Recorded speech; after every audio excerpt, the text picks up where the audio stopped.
Practice work 18 practice વર્કમાં 18મા પાના પર ચોથા દાખલાની રકમમાં તેમજ વિડીયોમાં ધ્યાન આપો. નંબર 1,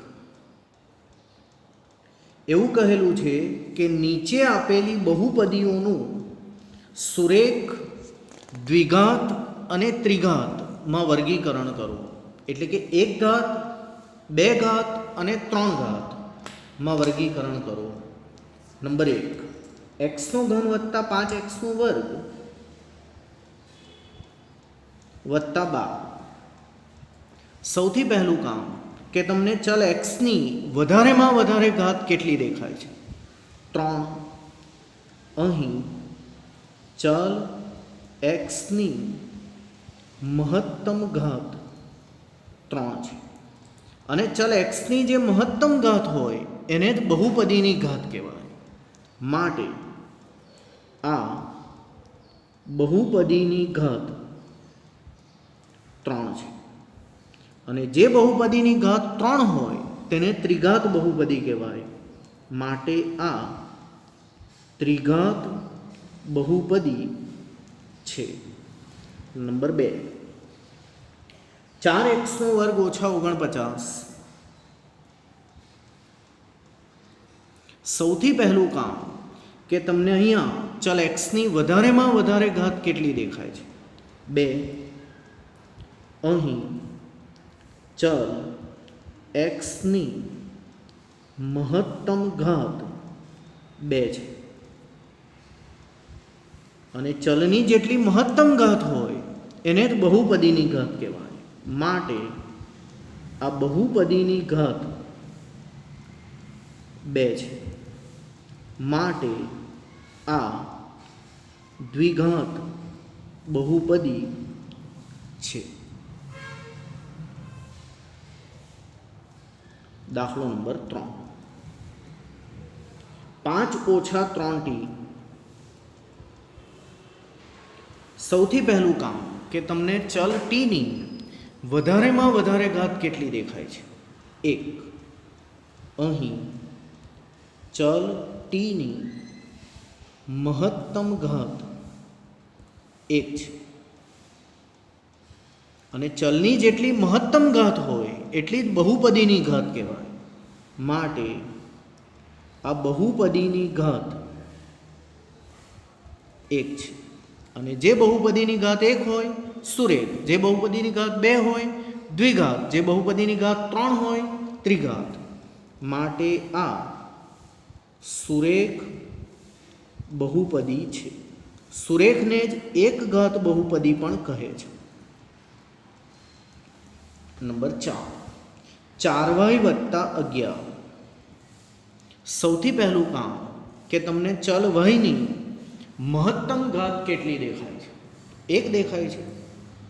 અહીં ચલ y ની મહત્તમ ઘાત 1 છે અને ચલની જેટલી મહત્તમ ઘાત એટલી જ બહુપદીની ઘાત કહેવાય. માટે આ બહુપદીની ઘાત 1 છે. માટે આ સુરેખ બહુપદી છે. નંબર 5, x ઘન વત્તા 2x વર્ગ વત્તા 3x વત્તા 2. સૌથી પહેલું કામ કે આ યાદીમાં તમને x ની મહત્તમ ઘાત કેટલી જણાય છે? 3. અહીં ચલ x ની મહત્તમ ઘાત 3 છે અને ચલની જેટલી મહત્તમ ઘાત હોય એટલી જ બહુપદીની ઘાત કહેવાય. માટે આ બહુપદીની ઘાત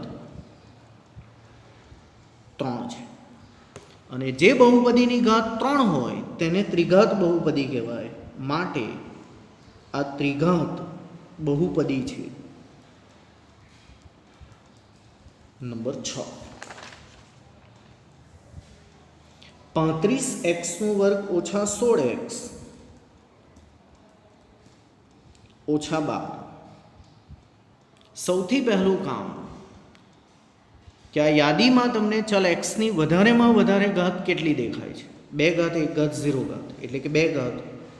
અહીં ચલ એક્સની મહત્તમ ઘાત 2 છે, માટે આ બહુપદીની ઘાત 2 છે. અને જે બહુપદીની ઘાત 2 હોય તેને દ્વિઘાત બહુપદી કહેવાય, માટે આ દ્વિઘાત બહુપદી છે.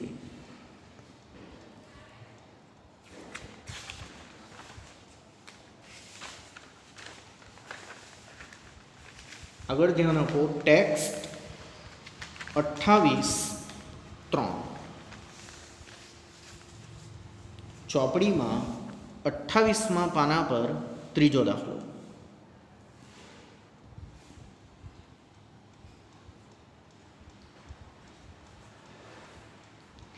35 ઘાતાંકવાળી દ્વિપદીનું કોઈ પણ એક ઉદાહરણ અને 100 ઘાતાંકવાળી એકપદીનું કોઈ પણ એક ઉદાહરણ આપો.